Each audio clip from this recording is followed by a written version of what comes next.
Darwin's Hidden Valley is a favourite on the ASBK calendar. Situated close to the Northern Territory's capital Darwin, this 2.86 kilometre track boasts a top speed in excess of 300 kilometres an hour and some of the hardest braking zones in Australia. We are here in the sizzling top end in conjunction with the Supercars Championship for the second year running. This round will see a massive 76 points up for grabs as the bikes take to the track for 3 16-lap races. Hello and welcome to Darwin's Hidden Valley for round 4 of the My Bike Motorcycle Insurance Australian Superbike Championships presented by Motul. I'm Phil Harlem and joining me in commentary as always, Steve Martin. Steve, it's so great to be back here in the top end. We love coming to this place. Oh look Phil, there's nowhere better to be, especially at this time of year. The sun's out, there's action everywhere. Can't wait to get this racing underway. Well, last time out at Wakefield Park, it was Wayne Maxwell and Mike Jones that went head-to-head. They took one race apiece. If practice and qualifying's anything to go by, it looks like it's going to be those two again at the top of the field. Yeah, you know what? It's a little bit more mixed up than that here though, Phil. I mean, those guys have been going blow for blow so far this year, but when you look at the field and the qualifying, there's been other guys. Herfoss has gone well. There's been guys like Waters. Waters has got the record here of wins, and he's fast on that BMW. Glenn Ellison, podium here last year. Keep an eye on him. He's going to be one to watch out for too. This is going to be probably one of the first times this year where you can't say it's going to be one guy or the other. There's going to be a group of guys that can take this one out. Also, I'm thinking Brian Starring and Crew Halliday could also be taking part in that as well, especially Brian Starring on the bike that won here last year. And Crew Halliday, well, he was strong at Wakefield Park, wasn't he? Yeah, well, you're right. Starring's bike, of course, won the race here with Ollie Bayliss on board, holds the lap record. Starring needs to get points here if he's going to claw back towards the lead in the championship, so keep an eye on him. Coming into round 4, Mike Jones has a 23-point championship lead over Wayne Maxwell. Jones is on 132, Maxwell on 109, Brian Starring in third place on 102 points, Josh Waters in fourth on 94, Crew Halliday in fifth, and then it's very close, 6th, 7th and 8th with Glenn Ellison on 88, Arthur Cece's on 87 and Troy Herfoss on 81 points. Daniel Fowles on his 9th on 73 and Ant West rounds out the top 10 on 70 points. On today's show for this special Indigenous round, Alpine Star Superbike race number 1 up first, then it's Alpine Star Superbike race 2 and Alpine Star Superbike race 3 finishing off today's show. Now up to Chad Nayland and Steve Martin in the commentary box. This is the My Bike Motorcycle Insurance Australian Superbike Championship. Premier class joining us this weekend, as they do have all different classes of racing that travel around the country, but it's the Alpine Star Superbikes that'll take centre stage here this weekend. So this was the highlights of a really exciting second part of qualifying. And it just kept building and building and building, and the riders are absolutely on the edge. No falls in this session, pure speed. Glenn Ellison, he'll be starting race 1 out of 8th position. Desmo Sport Ducati, Brian Starring lost a couple of tenths with that wiggle, but a 105.3 good enough to put him on the front row. Early time was set, and it was Wayne Maxwell on top, and then he came in for fresh tyres. Mike Jones did his best to lower the bar, a 105.2. At that point, it was the second best lap time we'd ever seen around Hidden Valley, and it was all building, wasn't it, towards bike number 1, Wayne Maxwell, Boost Mobile K-Tech. Could he deliver the first ever 104 around Hidden Valley on a motorcycle? And yes was the answer. Fabulous lap, 104.9. I'd say on 2 wheels, but at times he was on 1 wheel. Well, that was a fabulous qualifying session. Alpine Star Superbikes. Wayne Maxwell with the first ever 4 around Hidden Valley. That is flying, absolutely flying. And he's 2 tenths clear of Mike Jones, who tried everything. Brian Starring on the front row. Josh Waters with a really solid qualifying effort for him, and he'll be just off the front row, second best quali that he's had so far this year. Ant West inside the 12, chasing Lachlan Eppes home on his BMW, and that was a really cool session. Phil, looking forward to this one. What's the atmosphere like on the grid? Absolutely electric. It's pretty hot down here, as you'd expect in the top end, but one man that's been hot this morning, Wayne Maxwell, your 3rd pole position here at Hidden Valley, a new outright lap record for Alpine Star Superbike. How are you feeling heading into race 1? Yeah, look, I think we're in a good position. We've worked away at the setup and worked through the problems with the crew. So look, yeah, I think we've got a pretty good race bike. I was been pretty consistent on the lap time. So yeah, looking forward to it. It's going to be a long way, and hopefully, I'm strong enough and the bike's good enough, and we can be there at the end of the fight. Best of luck, Wayne. Thank you. We'll head over now and have a word with another Ducati rider, Brian Starring, in position number 3 on the grid on board the Desmo Sport Ducati. Of course, the special livery here this weekend for the Desmo Sport team. Just coming in to have a quick chat to Brian. Brian, third place on the grid, front row, very important here because it funnels down in towards turn one. How are you feeling heading into race one? Well, all weekend I feel like we've had every reason to be confident. And yeah, now on the grid, I'm feeling exactly that, optimistic about this one. And I know it's going to be hard, everyone knows that. But in some strange way, I really can't wait to do it. We can't wait to watch. Best of luck, Brian. Thank you. We'll head back now to a man that's won more races at this circuit than any other rider in the field. 7 race wins for Josh Waters this weekend, riding the Maxima Racing Oils Film BMW. Josh, this bike made its debut here last year with 2 podiums. You're on 4th on the grid, looking good. This is a track that you really get along with, isn't it? Yeah, I really enjoy being up here in Darwin. Fantastic weekend, huge crowd. It's hopefully put on a good show for you guys, and you guys enjoy it as much as we do. You're looking comfortable on the bike. Are you feeling more comfortable on it than you have all year? Because that's the way it looks from outside. Look, yesterday was terrible for me. I missed a session because I unfortunately missed a gear and ran off. So, yeah, it's good to be back closer to the front though. So all I can do is try my hardest, and we've got 3 attempts, so I'll keep trying my hardest. We know you're always going to do that. Best of luck, Josh. Thank you. A man that's also had his ups and downs with this circuit, Troy Herfoss, back here in position number 6 on board the Penrite Honda. Another one running in special Indigenous livery this weekend. Troy, I think last year you qualified on the 2nd row of the grid and won race 1. Is that setting some sort of precedent for this year as well? Yeah, well, the stats are similar. I'm about the same distance behind Wayne. Yeah, who knows? You just don't know, do you? Well, obviously, we all know what happened last year. I'm not going to dwell on that too much, but the miraculous thing is your recovery and the way that you've got back on. And in the first session yesterday, you were actually faster in Sector 1 than what you were last year. Yeah, really, yeah. It's been a long journey, mate, I can tell you. So I'm pretty happy to be here. And you know what, we're not out of this, so it's going to be a hard race. And it's one of them tracks up here where it's just so hard to go fast the whole race. And we've seen last year Wayne qualified at a really fast lap time, and you know, in the race, it's not possible to do that. So it's just a matter of how much they're going to drop off. I hope they don't go too fast in the first few laps, but if I can get a good start, you just don't know what can happen. Well, anyone that writes you off, Troy, obviously hasn't seen you at this circuit. Best of luck. Thanks, Phil. There you go. We'll see if we can grab one more quick interview before we have to go and get off the grid. We'll run back and have a quick word with Daniel Falzon back on row 3. Another man that's got a bit of an infinity with this circuit. If I can just slide in here, Daniel. You love this circuit. You've won plenty of races here and had great success on 600s. The Superbike is a different kettle of fish, but I think you're still having a great time. Oh, absolutely. I mean, how could you not have fun here? It's Darwin, it's amazing weather, it's a great track. And look, we've got the top 16 fastest Superbike riders here all battling it out, and times are close, so it's going to be some good racing. Do you think the qualifying times are actually a fair indication of who's got race pace, or do you think someone's got something up their sleeve? Look, I think this weekend it is, but typically not. So you never know. You never know what someone's going through physically or tyre-wise, or, yeah, I mean, some people really can burn out their tyre in 10 laps here. We know you started off the season with injury. How's the fitness coming? You back to full fitness now? Yes and no. Definitely having some issues, some niggling issues that bother me a bit this weekend, but no excuses. I'm going out there. When the adrenaline kicks in, I don't feel that stuff. Well, I'm sure there's going to be plenty of that. Best of luck, mate. Absolutely. Thanks, Phil. We'll head back up to you, Chad, because I think we're just about ready to get off the grid here, but it certainly is going to be a very fast-paced race. Just a quick one too. Glenn Ellison was actually penalised 2 positions on his grid position for exceeding track limits on his final fastest lap in qualifying, and will now start from position number 10. That explains why he's dropped down the order a bit. Thank you very much. Phil Crompo Harlem down there doing the grid walk, getting you all the latest news ahead of the opening race of the 4th stop on the calendar. There he is. A man who's been very quick so far this year. Mike Jones has done everything he could to stay cool this weekend, staying out of the sun, keeping hydrated, doing whatever he could to make sure he's keeping his core temperature down. He's going to keep plenty of fluids on board for what is going to be hot and heavy work. 16 laps around this track today.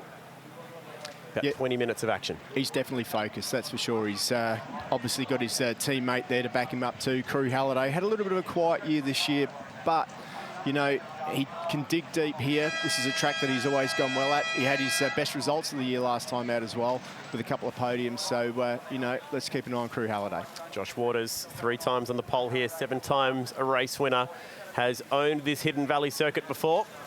trying to get BMW back to the front of Australian Superbike racing. This guy bravely returning to Hidden Valley after that nasty incident last year. Suffered horrible injuries. And he is climbing back on the bike and trying to score his first podium of the year. He's been sitting on 49 career podiums for 12 months now, since that last race win that he picked up here. I'd love to see him grab that 50th career podium in the Australian Superbike Championship this weekend. Crew Halliday flying under the radar so far this weekend, has a couple of podiums to his name so far this year. Good consistent year, and that Yamaha feeling much better on Pirelli shod tyres this year. Yeah, I think it's Herfoss's 100th race start this weekend too. It is, race 2, yep. Yep, so really looking forward to seeing him get that. Wouldn't it be good if he could get that 50th podium and 100th race start all in the same race? It's a good point, isn't it? I mean, an amazing sort of conversion rate for the front guys in this field.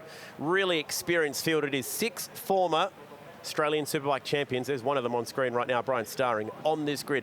A third of the grid have Grand Prix racing experience. They have been to the upper echelons of motorcycle racing, whether it be World Superbikes, whether it be MotoGP, the feeder categories that lead you to the top of world motorsport. They have been there and done that, and they are the best of breed in Australia. The very best on 2 wheels, and they're about to put on a show here today. The action last year was just so intense. Well, those 2 men there on your screen, Mike Jones and Wayne Maxwell, both of them have the mentality that they want to win. There's a little bit of a buffer in the points for Mike Jones. He could finish second and still have a handy lead, but Maxwell, he pretty much has to win every race this weekend to get back into this championship. Sighting lap complete. Off on the warm-up lap. Interestingly, as we head off on the warm-up lap, just had a bit of inside information that perhaps Wayne Maxwell's going to have fuel issues in this race because they pushed the bike onto the grid. They didn't do the sighting lap. Normally there's only one reason to do that, and that is that your fuel tank is not big enough to make it 16 laps around here, and it is quite a small tank, a 17-litre tank on that bike. If it's using more than a litre a lap, you're going to run out. Interesting. Okay, so just watch out for that one. Wayne Maxwell will have to try and stay conservative at the start. They start in rows of 3 in that front row. Maxwell, Jones, Starring, all former champions of this sport. They share 6 championships between them. Some big names to watch out further back in the pack. Glenn Ellison, after his penalty, will be starting on row 4 alongside Ant West, former MotoGP Kawasaki star. Max Stauffer, first time here in Darwin, son of Jamie Stauffer, the champion for Yamaha. Yamaha searching for their first Australian title since 2007, which was in the hands of Jamie. Cool to see the next generation coming through. Max had that crash in qualifying. He's the youngest on the grid at just 18 years of age. A couple of local boys to watch out for as well. And that's pretty cool to see Luke McDonald here from Darwin. And also Paul Lally as well on a Yamaha. McDonald on the only Kawasaki in the field. We've got Ducatis, Yamaha, BMW, Honda, and that one Kawasaki out there. Half the field of Yamahas just about. The R1, a very reliable, slightly more cost-effective motorcycle to go racing. So plenty of Yamahas out there. Talking Yamaha, keep an eye on Arthur CC's. He's a bullet off the gate, so he's going to be up there somewhere off the start. He's coming out of 7th on the grid. Watch out for bike number 61. He's got a speedway background, so very good at getting out of the gates. There he is outside his row. Jones versus Maxwell. That has been the story of 2022.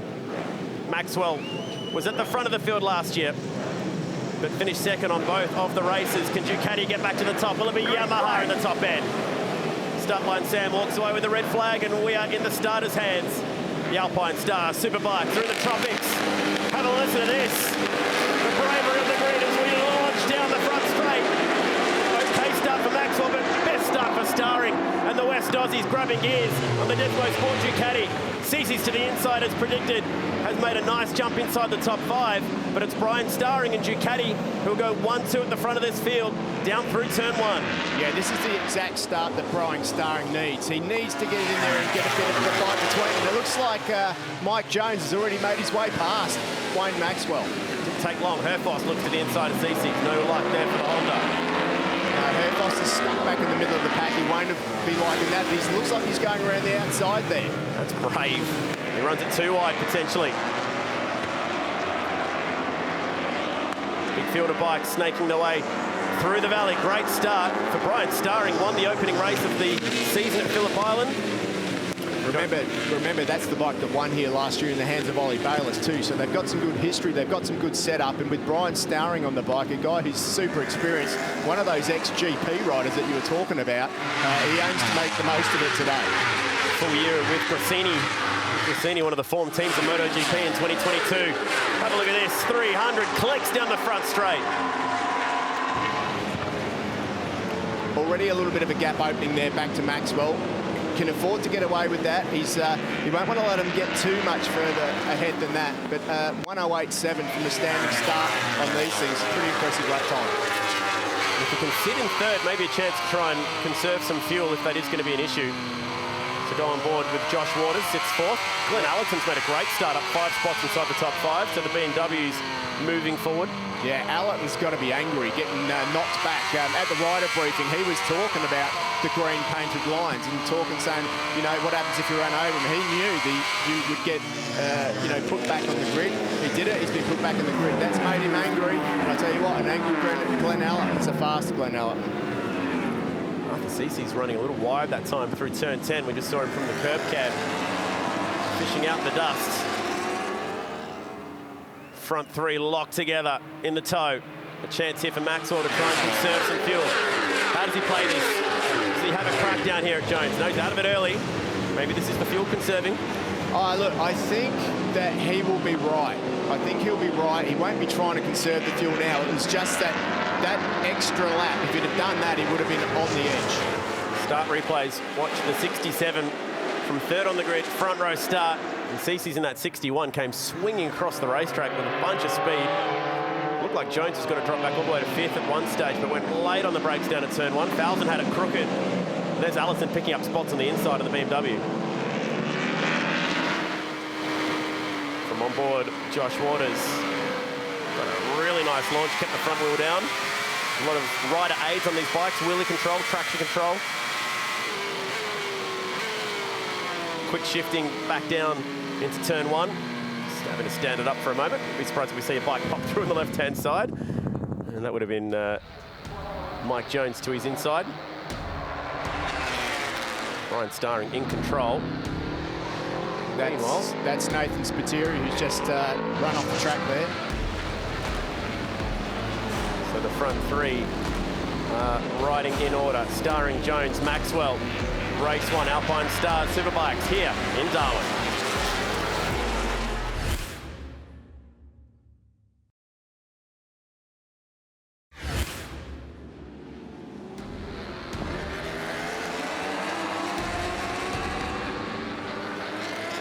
Trying to claw his way back up through the pack. Fight for the lead. Still nothing separating these two. Maxwell's going through, slipstream, but look at Jones on the brakes. So late for the Yamaha. And Yamaha get to the lead with Mike Jones. Nice move under brakes. Well, we're going to see what the pace is now, that's for sure. Jones is not going to hang around. He's, after 3 or 4 laps of betting that bike and tyres and the package in, he's really going to give it everything he's got. His pace in practice yesterday looked so fast. Maxwell's going to run with him. He might have to get ahead of that Desmo Sport Ducati. You can see that gap opening up already. There's at least a 10th there, so Mike Jones is putting the hammer down. If he can make a bit of a break, right now, he's going to give himself a gap to his major contender, that Boost Mobile man there, Wayne Maxwell.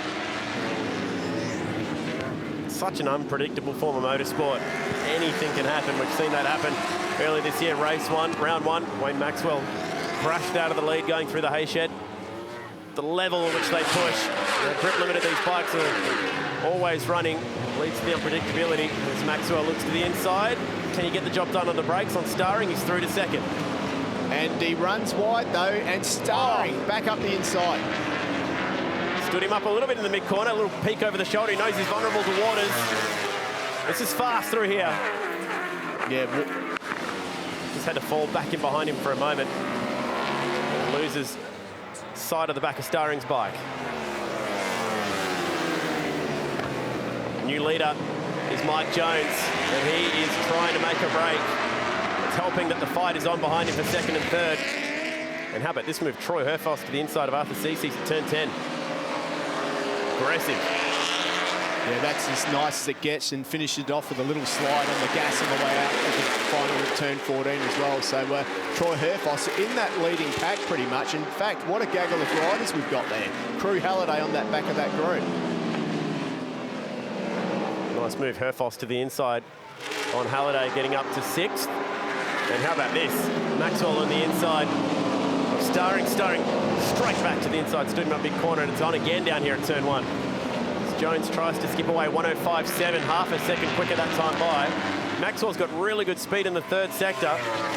If he can get around Starring, he might be able to try and chase down the leader. It's really hard to pass through the back here at this circuit on these superbikes because they're all very, very similar. You can perhaps take a dive up the inside into the horseshoe here, but it's a pretty brave move to be able to do that.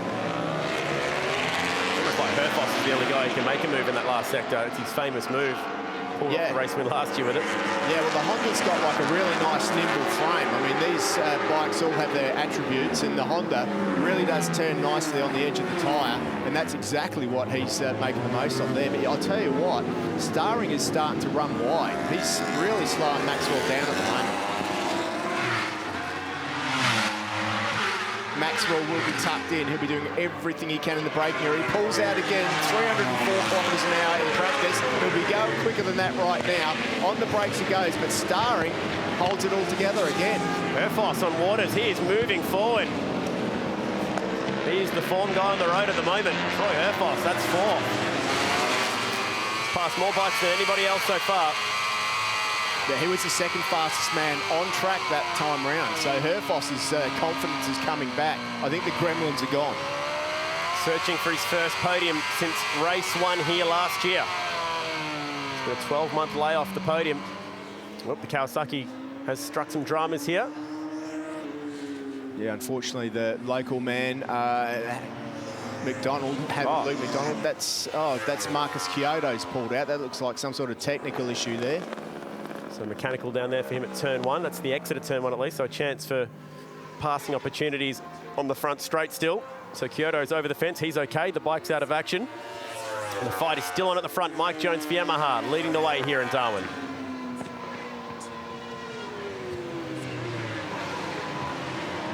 And change for 3rd. Herfoss is through on Maxwell. Well, that was a move that we didn't see coming, wasn't it? Wow, he is flying at the moment, Troy Herfoss. I'll tell you who else is coming now. He's on the back of that pack now. So Herfoss is on an absolute mission. Last time around, he was in the 105s again. Through the traffic, Ellison on Waters now.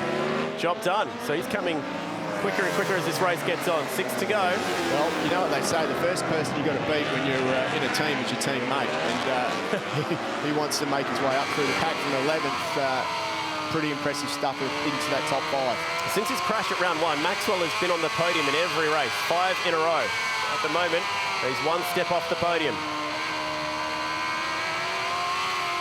Yeah, it's just not working out for him here. He got a little flustered last year as well, had a slight technical issue on the bike, which didn't help him, but this circuit, not overly kind to Wayne Maxwell. I mean, he's amazing in qualifying. Yeah. Only guy ever into the 4s. Traffic was letting the field whiz on by. Now Crew Halliday in this fight. He looks to the inside of Josh Waters. Sticks a foot down at the entry. Can he get this thing stopped? He can. Plenty of passing going on. The problem with these guys that have still got a bit of, some tyre durability left and some speed is that they didn't go hard enough at the start. They're coming through now, but perhaps they've saved a little bit too much. Mike Jones didn't save anything and went flat out from the start. And literally, he's got a big lead at the moment, 1.8 lead. So it's pretty impressive. Back to Brian Starks. Herfoss still pushing, quickest middle sector of the race for the Honda. He tries to reel in 2nd place. This is the sort of race that Herfoss needed, though. He really did need to come through the pack, work his way up, get into that podium position, remembering that he hasn't had a podium since he was here last year. In the race that he won. Looked like Maxwell had the speed to really try and not just get around Starring, but maybe even chase down the race leader. Hasn't worked out that way. Last time by 106.1 for the leader, 105.7 for Herfoss. Herfoss on the Honda on screen, the only rider in the fives. He's flying. Yeah, that's a pretty impressive lap time, 105.7 at this late stage of the race with just 4 laps to go. He's looking pretty comfortable out there too. He can stay half a second quicker than the leader. He'll be close. Might not be enough laps to try and chase down Jones. I mean, he's got to go around Starring first. It's proved to be quite difficult to pass on this track at the moment. I reckon Mike Jones will have something in the bank ready to you know, if he gets closed down, he'll be there, you know what I mean? Yep, he's giving something in reserve with 3 to go. A bit more traffic. The leaders swing past. Herfoss in the tow again. Leader this time by Jones. 106.3. Herfoss 105.9. 4/10 quicker again as the field streams on down towards the first corner. The last few laps. .4 seconds the gap. Jones to Starring. Herfoss is the man on a move up to 3rd. Maxwell back to 4th. Ellison, that wraps up your top 5. It's heating up out there, Phil. It certainly is, and the man that's on a charge, as we predicted on the grid, is Troy Herfoss. I'm here with his team manager, Dion. Dion, anyone that's seen Troy race knew that this was about to happen, and it's happening here at Hidden Valley, the circuit where it all went wrong for him last year. Yeah, it's pretty exciting. It just shows he's a true champion to come back in 12 months and send it to the rest of the field like that. Yeah, it's pretty exciting. I've noticed you've been doing a little bit of a dance. Is that excitement or nerves or a combination of both? A bit of everything. Hopefully we can see Brian making a few mistakes here and get 2nd place. Well, I'll let you go and watch the rest of the race. Thanks, Dion. 2 to go this time by. A little bit more traffic to deal with, but they're pretty good at moving away for the leaders. That fight for 4th is still on. Maxwell, Ellison, Halliday. Cece's having one of his best races of the year. Yeah, I mean, as a rider, when you're sitting behind someone in front of you that's just starting to make a little mistake here and there, that gives you a little bit of extra confidence to attack, especially with a couple of laps to go. So you can be assured that we might see another Herfoss move through turn 13. Again, he was the only rider in the 5s last time by. 5.9 as he's closed on the back of the Desmo Sport Ducati. Yeah, you don't get much closer than that. Mr. Smooth, Mike Jones. Let's see how smooth he is. Well, you can just see there, just back end, he's got some, you know, the tyre pumping like that means there's not a lot of tyre left, but he's done all the hard work early on. You can see the gap coming down now. Look how close Starring is to the back of him, but I think he's done enough to stay out of trouble. This time by, they'll start the last lap. It's been a thriller for that last 2 steps on the podium. Jones and Yamaha look to be clear of the field. What's Herfoss got? Well, we know what he's going to do. Starring can't afford to run wide here in turn 1. He holds it tight. Herfoss goes wider. Mike Jones is just there too. He's not that far in front. Herfoss will be planning right at this point where he's going to attack, and he knows where he's strong. He knows he's faster. It's got to be in that final sector. He's got to line something up from a couple of corners back. Into the hairpin, tight. Can't do it there, Troy. Is it going to be the same spot where he picked up the win last year? Is he close enough? He's definitely close enough to do it. He's winding it up from this point here. Here it is. It's the same move. It's the exact same corner where he did it last year, and he moves through to 2nd. Great move. Herfoss is back in ASBK. Oh, he's had a bit of a bubble though onto the straight. Now just watch for a checkered flag here, because there might be one more lap to go, and the fight is still on for 2nd. So 1 to go, and that Ducati just claws its way back. Yeah, definitely got a big top speed advantage, the Ducati. But it's wide in turn 1, he's through. Surely this time. Can the Duke get the power down? This is tight at the exit of turn 1. Watch Starring up the inside. He's not backing off. Pass through here on a Superbike. Well, that's where it all went wrong for him last year. Heart in mouth moment. What a fight for 2nd. It's just given Jones some breathing room. 1.3 seconds up the road. Deep at turn 6. Got it. Can he stop it? No. Starring goes back. Now, that may have been a little bit of a mistake, because it's put him off for this his favourite overtaking manoeuvring spot. but the problem he's got now is Starring's going to close it down, but he goes again like it's easy. Just jams it to the inside. Sticks the Honda there and makes it stick.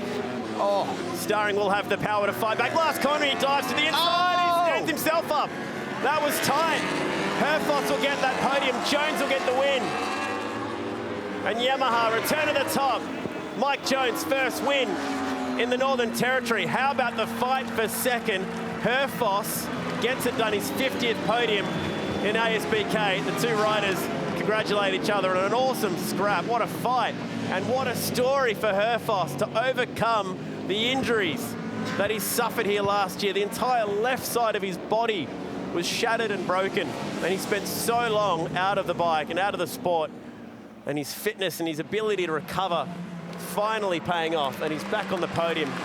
Well done, Troy Herfoss. Well done, Honda. A fantastic story, but let's also sing the praises of Yamaha and Mike Jones. And here's your championship leader, and he's extending that lead, but my gosh, this last lap between these two. This is just pure dedication and pure wanting it by both of those guys. They knew what would happen if they collected each other. Starring could have backed off. He didn't. Tried to go up the inside, collected him. Lucky to stay on. Herfoss wanted it more, and both of them stayed on, but Herfoss, what a comeback ride from him. That was incredible. Starring needed, look at that, up the inside there. You just don't get away with that, but both of the guys deserve to stand on the podium. It's going to be interesting to see the chats after that. What a fight all the way to the checkered flag. Highly entertaining 16 laps. And congratulations, Jones, Herfoss, Starring. Maxwell did hang on for fourth in the end. And Ellison inside the top 5. Josh Waters faded back to 8th in the end, so BMW was a little bit up and down. Jones adds himself to the winners list here in Darwin. Phil, that was highly enjoyable stuff. It was very enjoyable, and the man that filled it in third position, Brian, what a race between you and Troy for that. You led early on, looked pretty comfortable out front, but what a battle for that last place on the podium. Yeah, it was a good battle with Troy. It's exactly the battle that you expect to have with Troy. I'm pretty disappointed that I wasn't the victor there, but regardless, I can certainly appreciate the fight, and I fought as hard as I could. I tried to set the pace early, but pace wasn't quite fast enough, and then I think I got stuck in a bit of a slow rhythm, so I'm not real satisfied with that one. Well, 2 more races to go tomorrow. Best of luck for them. Thank you. There you go, there's Brian Starring in third place. He's waiting for our second place man to come over now, but as you can imagine, he's pretty excited, congratulating all of the team.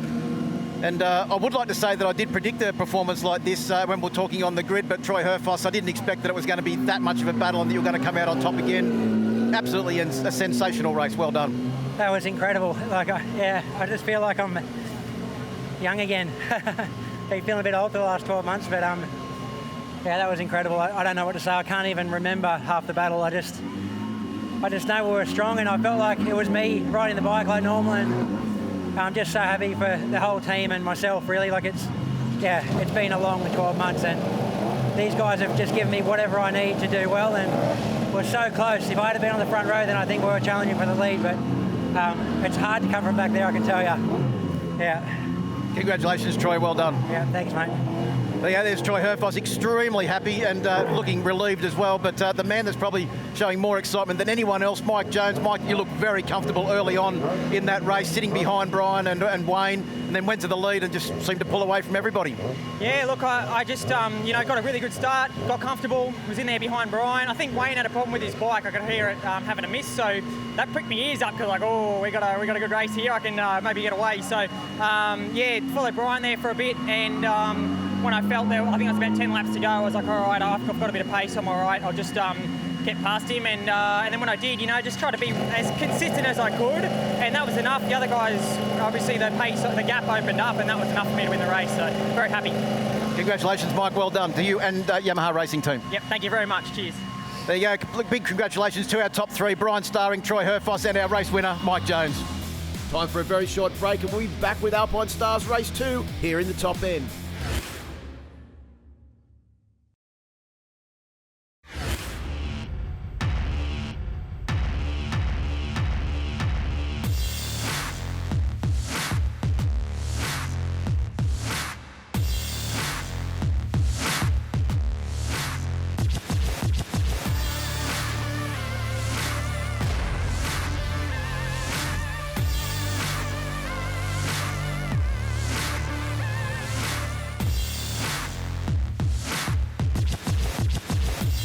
all know Ant West is a world-class rider. We were interested to find out how he's bringing that experience to the MotoGo Yamaha team and raising the bar in 2022.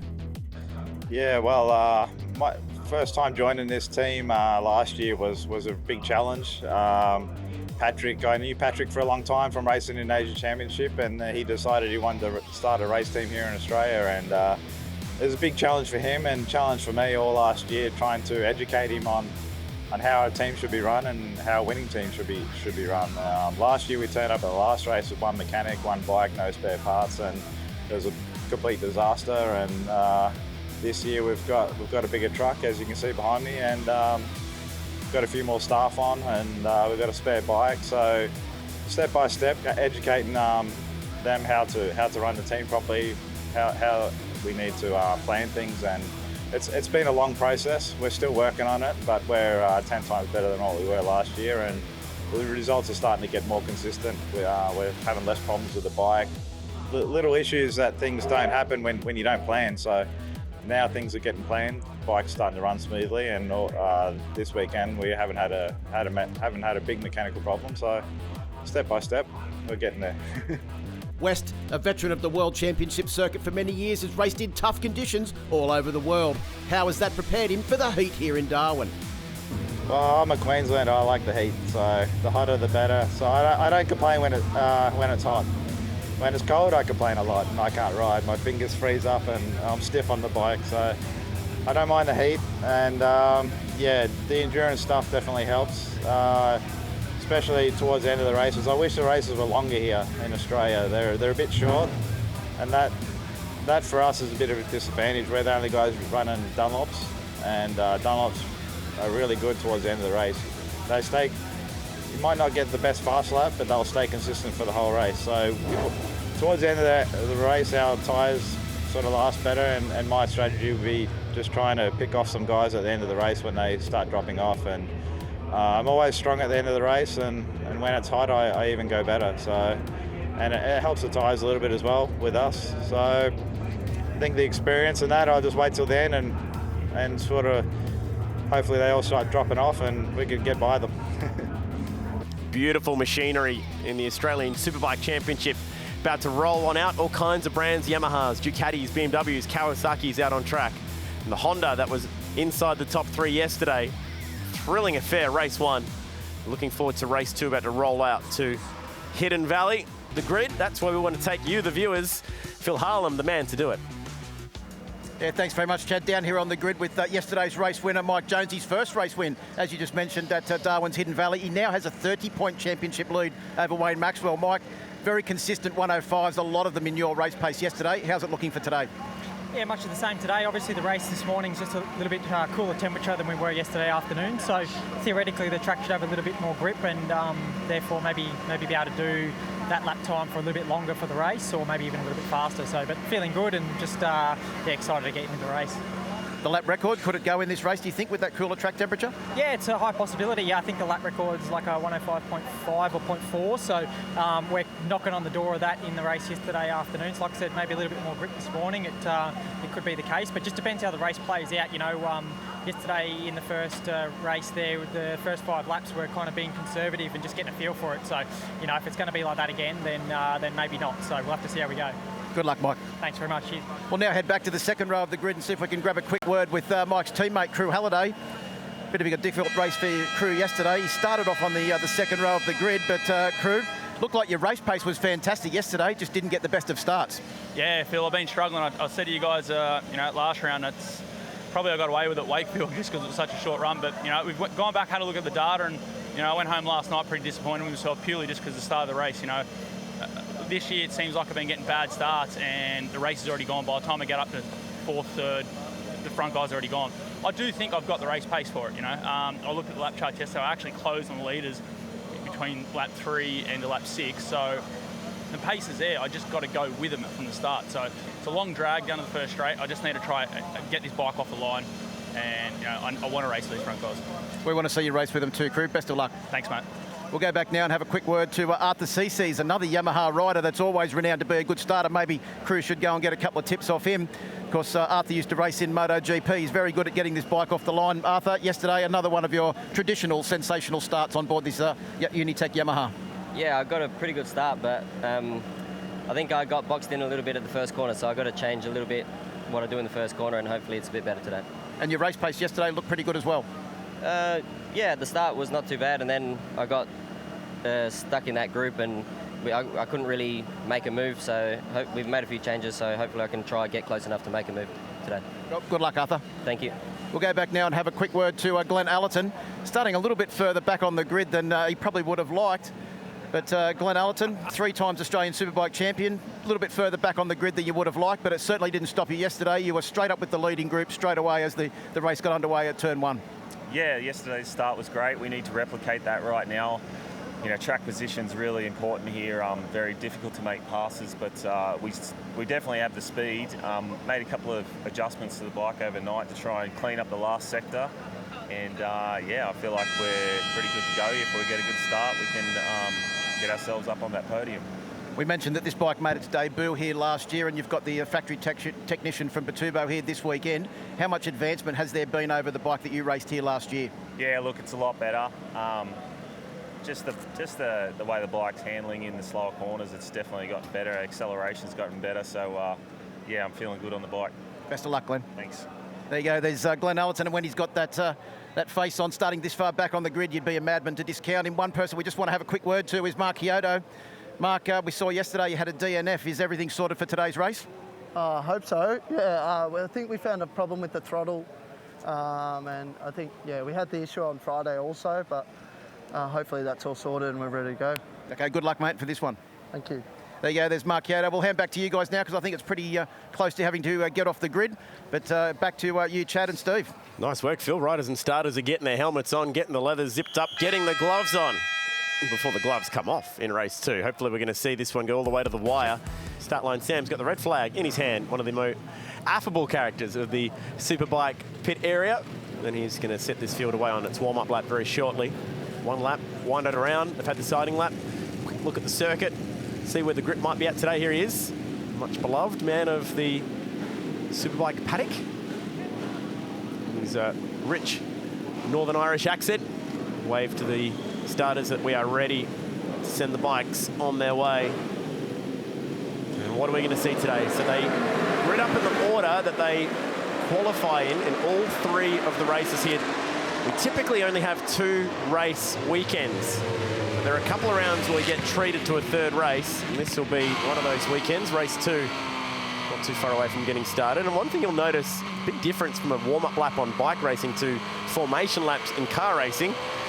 It's a lot more helter-skelter. You're allowed to pass, you're allowed to pretty much do what you want. It's not in the order that you were starting. Yeah, certainly. It's a lot easier for bikes to get onto the grid. Everyone's got their own formation or idea of what they do. Some people stay back so they can have a rush to the line at the end so they're not sitting on the line for a long time. Some people like to get out, do a practice start, lots of different ways of attacking it. This is how they'll be lining up in their qualifying order. Wayne Maxwell on the pole. Can he get back to the winner's circle here? He's been second in so many races outside the top 3 yesterday. Mike Jones, yesterday's race winner.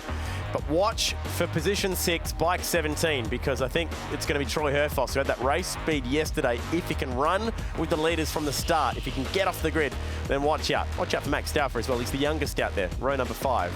And he is the son of a champion. A little milestone ticked up here as well for Troy Herfoss. This will be his 100th race in the Alpine Stars Superbike class. Congratulations, Troy. And it certainly looked 12 months ago in this race here at Hidden Valley Race 2 that was going to be a hard crawl to get to that 100th race. And he's overcome the adversity, overcome the injuries, and he's got some serious pace. If he can get this bike down towards turn 1 quickly, I'd love to see him try and run with the leaders. 100th race and a win, it's possible here today. 50th podium yesterday, so there's pretty simple math for you right now as to how successful that guy's been. Tear off. That's what he's folding up off the front of the visor for Mike Jones. Can he back up yesterday's success?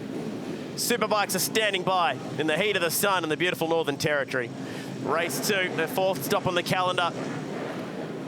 These guys are just so exciting to watch. Who's going to win the race down towards turn 1? 6 16 laps on the board. A range of motorcycles and brands. Oh, Maxwell pops the wheelie straight away. Cece said he'll do something different. He's gone around the outside, and he's got a massive run. He might just lead the field. The Yamahas go 1-2 down to the front, and Herfoss has a good start. The Honda jams it up the inside. He's third. He's much further up the field than where he was yesterday. Cece's with an absolute cracker ride second in the field. No, he's leading. He's ahead of Mike Jones. Cece's does exactly what he said he'd do in the grid.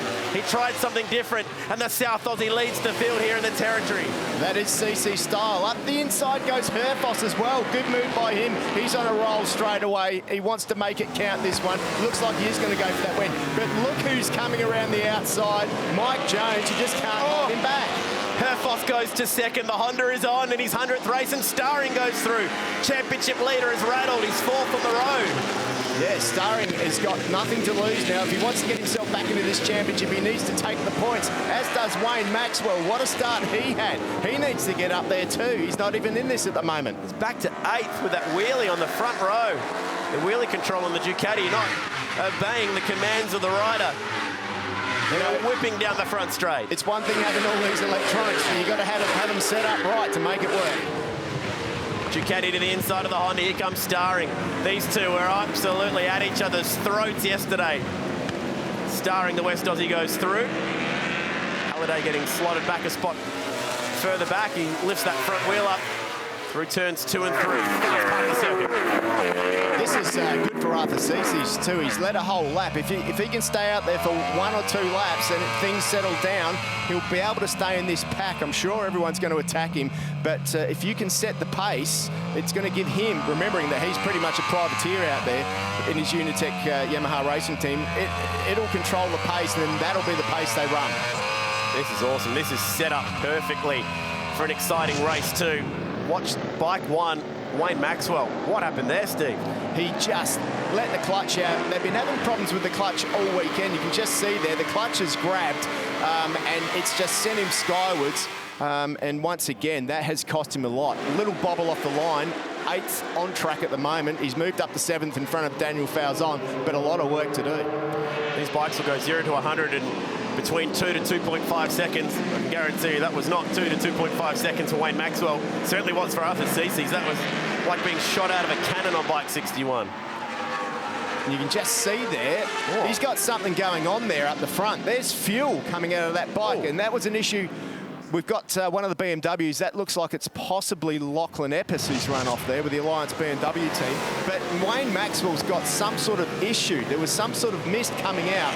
And yesterday, he did have a fuel problem, and it looks like they perhaps haven't fixed it. So Dramas, one of the championship contenders, and a chance here for him to capitalise with Jones back and forth, but he's further back from that Yamaha. Well, Arthur Cece's is doing a really good job out there. 105.9, edging towards that lap record. 105.4 that should go in this race. Where's Jones? He's back in 4th place. Here comes Maxwell. Watch for that haze. Is it fuel?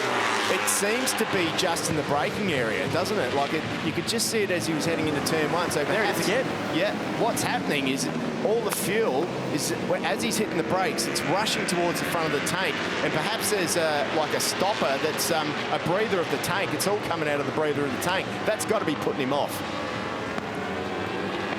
Hitting over his leathers as well, maybe the visor. Over his leathers, on the inside of his screen, and all over his visor. That was one of the issues he had yesterday. He also had electrical issues yesterday coming onto the straight, which didn't help him either. There's Arthur Cece's. Hanging off this bike, one of the smaller riders in the field. A little bit of a slide. Look at that. 2.4 seconds to 100 Ks, but give me a slide like that any day. Incredible stuff by Arthur Cece's. He is not hanging around. How cool to see this guy leading the field here in Darwin. He's got Starring for company. We know how strong these Ducatis are in a straight line. The issue that Arthur's got, we're only a couple laps into this, and he's already getting some massive slides. So it's, you know, it's not going to bode well for him later on. If you're the rider behind and you see the guy in front starting to slide like that, and you're not, you're thinking to yourself, yeah, you beauty, I've got you. Wayne Maxwell fastest on the road. quickest lap on that last lap, and less than a tenth off the lap record despite those fuel issues. Yeah, and on top of that, he's got a lot of traffic to deal with too. So Maxwell, he'd be pretty angry at the moment with that start. And sometimes when you've got a little bit of anger in you, you can pull out a couple of extra tenths a lap. It's something he needs to do. He's not far from the front, but I'll tell you what, that's a lot of overtaking moves to do it. Yeah, bike 14, Glenn Ellison showing a timing issue at the moment, so you might be looking at the field going, why is he 18th? He's not quite that far back. He is inside the top few spots. He's in this lead pack. He's got Maxwell, though, putting the pressure on. Maxwell dropping the knee. Going up through turns 10 and 11, 14. He's got a beautiful run on Ellison now into the front straight. Here goes the Ducati. It's just on board there with Josh Waters as well. That was really good on-board footage to see what he's looking at. Yep, Wayne Maxwell makes a move on Ellison. Just uses that V4 engine to blast on by. If you're going to pass, the straight's the place to do it. That's the easy place. Through turn 1 they go. Herfoss just lurking in the background in 4th place at the moment. Change for the lead. Starring goes through. On after CC's. Did a really good job leading those opening 5 laps. As high up as we've seen him running in the Superbike Championship. Doing a great job. Can he get that spot back potentially down here at turn 6? Yep. Jones through on Herfoss. Yeah, I think what he needs to do is he just needs to try and hang in there. He's got a lot of big hitters behind him at the moment. We can be sure that Mike Jones isn't going to sit there for long. There's Maxwell. Gee, the toe must be huge today because every single rider was second in the queue then got around the guy in front of him. Yeah, absolutely. There's not much wind, but a tiny little bit of a headwind. And when you've got a tiny little bit of a headwind, it actually does give you that extra boost. Yeah, second got first, 4th got 3rd, 6th got 5th. So we should see some pretty good slipstreaming games down the front straight, and that's exactly what we're seeing here as CC's goes back to the lead. This is awesome stuff. Jones runs it wide. Herfoss on the Honda snaps him up. Geez, a few different lines there that worked, wasn't there? They're all over the place. CC's is not giving up. Starring back out front. There goes your lap record too. And it's the Ducati of Wayne Maxwell who's clawed his way back to 3rd. 105.4, doing in Ducati's record last year set by Ollie Bayliss. Oh, that's tight. Herfoss at turn 6.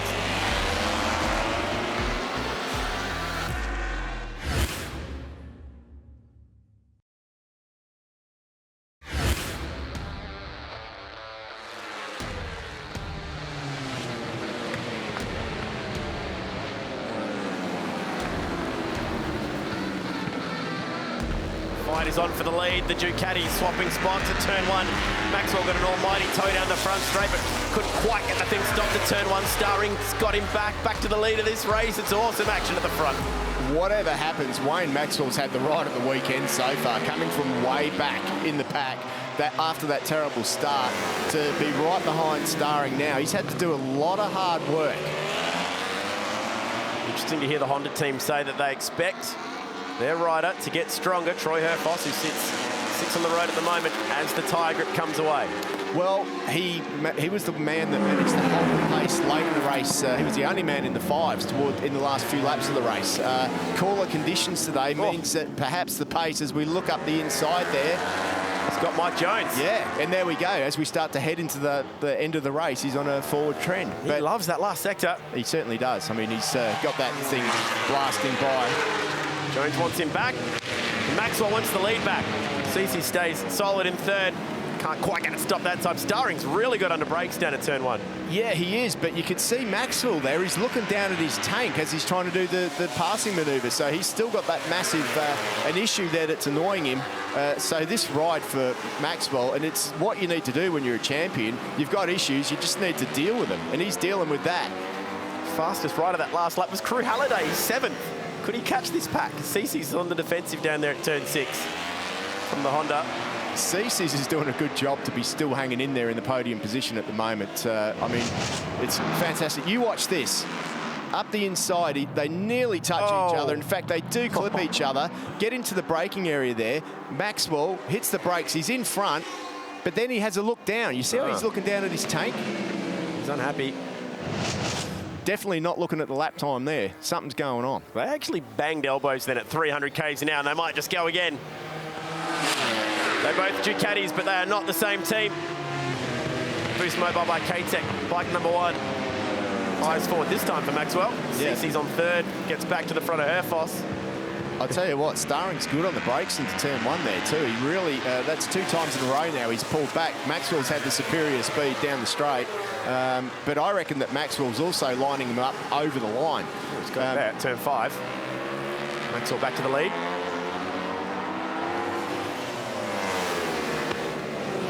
Nearly. Starring fights back. Oh, Herfoss jammed it in there. Cece's has just punted wide. Herfoss wants a fight for the lead here. He needed to get around that Yamaha, and he sets his sights on the Dukes up ahead. It's going to be interesting to see what this is Herfoss's strongest section. You can see the gap heading in. Let's see if he's right on the back wheel. He seems to be able to make up a lot of ground. Look at him just pulling away from Cece's there as they head in. They're right on the back wheels of those 2 Ducatis now. Awesome stuff. Ticking down these laps. 6 to go, Phil. Yeah, not long to go now, but just down here with Craig McMartin looking on the super screens intently. Craig, Wayne didn't get the best of starts, but he's done a sensational job to claw his way back. Yeah, for sure. Like, we sort of knew we would have race pace yesterday, but we had a little issue with the motorbike, which, you know, has been fixed now. So, you know, yeah, hopefully he can keep going and get to the lead and bring the bike home. I think he's just set a new lap record as well. Oh, good. I didn't even notice that. So, go Wayne.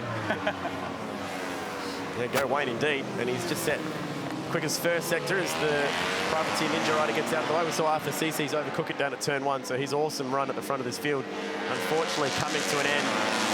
It was a frantic pace set by the leaders, cranking out 5s. Jones has just gone his quickest middle sector of the entire session as well. So purple in the first sector, Maxwell. Purple in the middle sector this time through was the guy in 4th, Mike Jones. So the pace is coming down, the fuel load coming out of these bikes. The heat is on at the front, 5 to go. And now a 4-rider pack squabbling for the lead. It's been a thriller so far. Look at Starring, he's going past now. A little bit of a wobble there, strong on the brakes. Yeah, this is going to go all the way to the end. I've officially lost count of the lead changes, and this one that'll have to be at least the 5th or 6th change for the lead. Well, maybe, but not as many as Troy Herfoss wants, because he's lurked in the background there, and I reckon that he wants to at least lead this race. Remember, you said at the start, it's his 100th race start. He wants to get a win, and he's more confident now than he's been in a long, long time. And he can sniff victory. Look, it's right there. Starring Maxwell, Herfoss, Jones, the front 4. 2 Ducatis, a Honda and a Yamaha. Jones leading that championship. How much does he want to fight here, knowing he's got a healthy buffer? Back to Maxwell. Maxwell desperately needs to get whatever points he can get right now. In fact, Herfoss is the only guy that hasn't won a race this year out of that bunch. So, you know, it'd be fitting if he just dug deep. And we know that he's the type of guy that will dig deep in the last couple of laps. The Royal Superbike champions, 4 of the 6 in this field who know what it's like to race the championship trophy. The highest echelon there is in Aussie 2-wheel action as Jones goes to the inside. Gets the Honda. Can he get it stopped? We know how aggressive Herfoss is, and he shows the aggression again. He gets back to 3rd. Gives the Ducatis a little bit of breathing room, though. Yeah, I guess that's what... Oh, look at Mike Jones now. That's right up the inside there. And he pulls it off. That's not what Herfoss wanted. Those 2 battling is going to give these 2 guys up front a bit of room, but Herfoss straight back. Jones gets him at the exit. They swap spots 4 times in a sector then. This is awesome stuff. It's the fight for the last spot on the podium. And if they keep that up, that's exactly what that fight's going to continue to be, because the Ducatis are just starting to get away. Jones now finally has cleared that Honda. Let's see if he can claw back the Ducatis at the front of the field. Making that gap back quickly, actually. Yeah, it really is. Those 2 inline 4-cylinder bikes are really quick through that section of the circuit. Jones is real quick through there, as is Herfoss. Interesting to see. Obviously, the 2 Ducatis are bullets down the straight, hitting over 305 k's an hour for sure. 3 to go. Jones claw his way back into this one. Herfoss is wide. Struggling to keep pace with the leaders. He was so strong at the end of yesterday's race 1. It's going the other way today. Through the traffic, and it's heavy traffic here. Blue flags waving. Edwards gets out of the way. Well, this could be a tight moment for the lead pack as they work their way through it. Starring, they split the traffic up at turn 6, and Jones definitely made some ground back there. Yeah, it's real tricky when it's like that. You've got to take a dive up the inside. All the contenders are through with pretty much similar gaps. Looks like Maxwell may have pulled out a bit of a gap over Starring. He needs to pull that back. Jones up the inside, has a look. Bit of chatter on the front wheel there. He's really starting to push it on the edge of the tyre. Got to be careful. After chatter comes the next... Well, we don't want to talk about it. The chatter becomes clatter. That's it. As the thing slides down the road. 2 to go. They're spread out for a moment. 4 tenths now, Maxwell to Starring. Finally, a little bit of breathing room. How close was this going up towards the hairpin? Where do you go? Oh. Yeah, it's real tricky when you've got to do that, because you just take a dive back, and when one of the other guys goes through, you just got to hope that whoever it is you're passing holds their line. Man, that was tight. Through Lally and Edwards. Cool to see the local riders here as well, enjoying their time in the sport. Paul Lally, Luke McDonald. Lap and a half to go. Maxwell's got enough of a gap, I reckon, at the moment. Starring could come under pressure, though. Are we going to get a grandstand finish? My Bike Motorcycle Insurance Australian Superbike Championship, the premier class here this weekend, showing why they are the premier class. It's been fascinating stuff. Race 2, it's been the race of the season so far. Multiple lead changes. Jones is tucked in, pulls out of the toe. Starring so strong down here under brakes at turn 1. Can the Yamaha get the thing stopped? Can he pull it up? Watch on the left-hand side. That Ducati might just pop back into frame. It's got him. It's done it. Now, can he chase down the lead on the last lap? These are huge, huge 2Ks from this point to the checkered flag. Certainly is. Maxwell's got a little bit of breathing space, but Brian Starring needs to strike back now. Jones has to put his head down, hard on the brakes into the hairpin. Starring can't get past there. That gap to Wayne Maxwell still there. Craig McMartin licking his lips. He's pensive there. Adrian Monti doing a fantastic job on that #1 machine, preparing it for this race. Mike Jones probably just needed one more lap. He's going to get close to the back of that Ducati. It's not over yet. It's not over yet. Onto the front straight. What a race. He had to claw his way back up through the pack. Boost Mobile K-Tech Ducati. Wayne Maxwell, wow. Finally gets the win here at Hidden Valley after pushing so hard these last 2 years. And he gets some points back on Mike Jones. A breathless battle of 16 laps here in the top end, and they'll fight all the way back through the pack as well. Maxwell Jones starring the podium. Herfoss went with them, but couldn't quite keep the pace. And that was an absolute awesome Superbike race. Phil, that was great stuff. Yeah, it certainly was, and the smile has come back onto Craig McMartin's face. There was a look of tension before, Craig, but the smile's well and truly back now. Congratulations to you and the team on the win. Yeah, we're so happy after yesterday. You know, you always try things, and sometimes you go the wrong way. You know, we done that yesterday, but we made a change, and it worked today. So, but, you know, we knew Wayne had pace all weekend. It was just a matter of the team giving him the bike to do it, and we done that today. So hopefully, you know, we can do that for the second race. You know, the Boost Mobile with K-Tech V4R worked really well. So, and Wayne's just unbelievable. He's just so good. Congratulations, mate. Well done. Thank you. Awesome stuff here. The officials liking what they're seeing here as well. They don't care if it's 2 wheels or 4. They just want to be entertained, and that was definitely entertaining stuff. Awesome race. Wayne Maxwell pushing back in this championship, trying to claw back Mike Jones. Maxwell Jones starring 0.2 of a second, the margin of victory. An absolute thriller up here. What a way to continue the racing, and that is officially the closest race of season 2022, which was Jones and Maxwell race 2 at Wakefield Park, just in the last round. So these two proving that they are the class of the Premier class, all the way down through this 18-bike field. Unfortunately, Luke McDonald back into the pits at the end of that one. Congratulations to our top 3. We'll start off with 3rd place, Brian Starring. Brian, congratulations on a fantastic ride. You said yesterday you wanted to be closer to the race win, and you thought you had something to offer today, but just wasn't to be right at the end, but you were right in that battle. Yeah, I was right in the battle. I mean, pretty hard not to be disappointed with that one.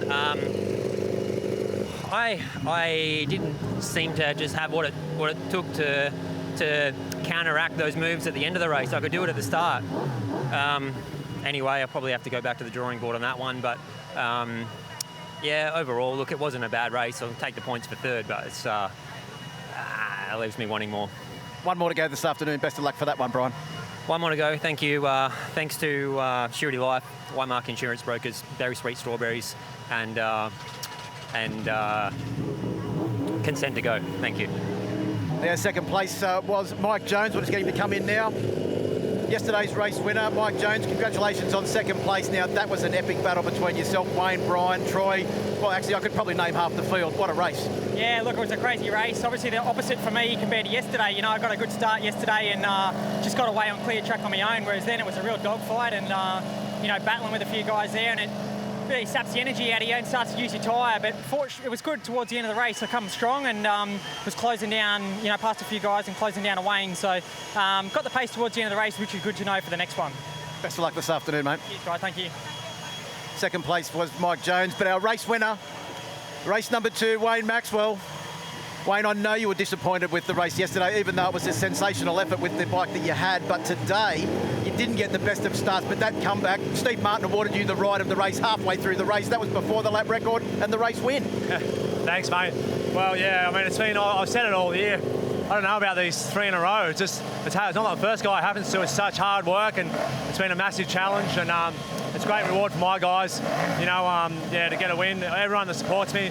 My wife's at home sick with 2 kids with COVID, and yeah, so to Archie and Bill, love you guys. Wife, love you. Like, thanks, can't do this without your support.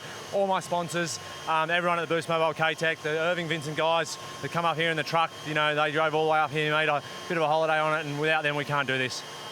Congratulations, Wayne. Well done. Thank you. Stay with us. We'll be back with Alpine Stars Superbike Race 3 here at Hidden Valley Raceway.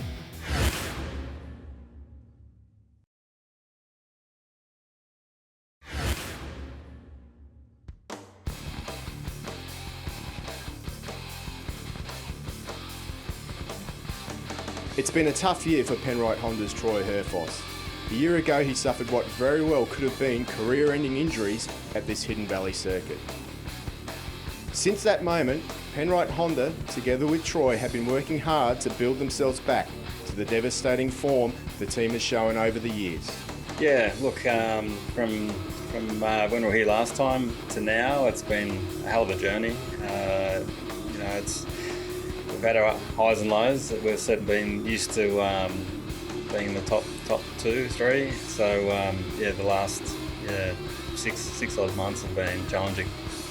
Even though fully recovered, there's definitely demons that need to be slayed here this weekend. Yeah, coming back here is like a funny one. You know, as a rider and a guy, you're just telling yourself it's going to be okay and try and pull on the macho face. And you know what, it was pretty well okay. I ride around the track. I walked it with Dion on Thursday. It was pretty normal, nothing crazy in my mind was coming up. But yeah, for whatever reason, that first session on Friday, my first sector was really bad. And I didn't feel like I was going slow. But anyway, we checked the data after the first session for the second session, and it was like 20% throttle more in the second session. So yeah, definitely there was obviously something in the back of my mind. But no, honestly, I'm so happy to be here in the physical shape I'm in. It's been a pretty long road. It's been 12 months of really hard work. And now I'm back to where I'm really physically riding the bike how I should be. And I'm actually complaining about the bike now, which is good. A last-minute crew change gives Troy added confidence. Yeah, and in the last couple of months, we've had the opportunity where Paul Free's become available. So he's had a long history with Troy over the last few years, especially. They've been developing the new CBR Fireblade, and so it was a good combination to bring that dream team back together and yeah, get Paul Free back in the team and become that strong unit again. This round is special. It's about more than just winning. Respect and acknowledgement of our Indigenous heritage is something Penrite Honda have taken to the next level with an amazing paint job to celebrate the occasion. The livery this weekend looks unreal. The design by Lorraine White looks incredible. It's the freshwater mermaids and the first bees, which is, it looks unbelievable. You've seen it. It's a pretty busy design, and we've collaborated with the V8 Supercar team, so it's pretty exciting. With a 4th place under his belt and the CBR 1000 Triple R fully sorted, podiums are the goal from now on. I should have been on the podium at Wakefield Park. I was in a battle with Crew Halliday for the podium, and I had a little bit more speed than him. And just for whatever reason, which is like lately I don't do this stuff, but I just dive bombed him at 5 laps to go and went off the track. It was such a rookie mistake, so quite frustrating. It would have been nice to get the monkey off my back before here, but it would be fitting if I could come out in Darwin for my 100th start and bag a podium. That'd be epic. So definitely physically I feel good, and let's see what we do.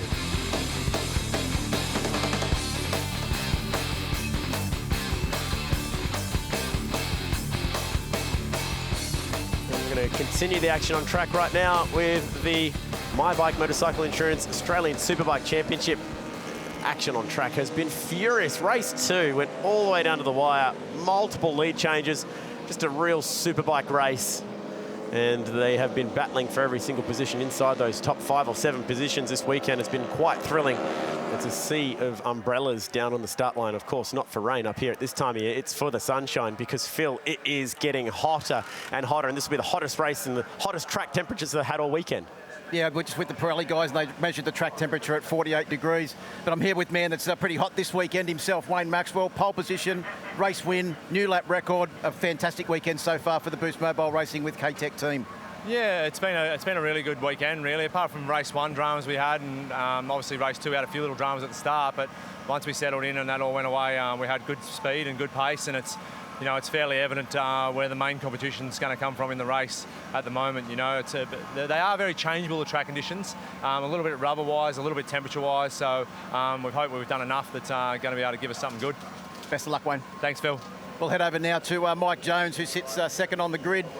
He's also taken a race win this weekend, as Mike Jones leads the championship by 25 points. Now, Mike, I'll just get you underneath this umbrella. It's a little bit cooler under here. Been a good weekend for you so far. Yeah, exactly. We had a really good run. So obviously qualified on the front row of the grid here in second. Had a first and a second in the races, and looking to challenge for the win again in this race now. You made any changes to the bike after race 1 and 2? No, we've left it the same. So it's a matter of me just trying to get the most out of the bike in this race. Best of luck, mate.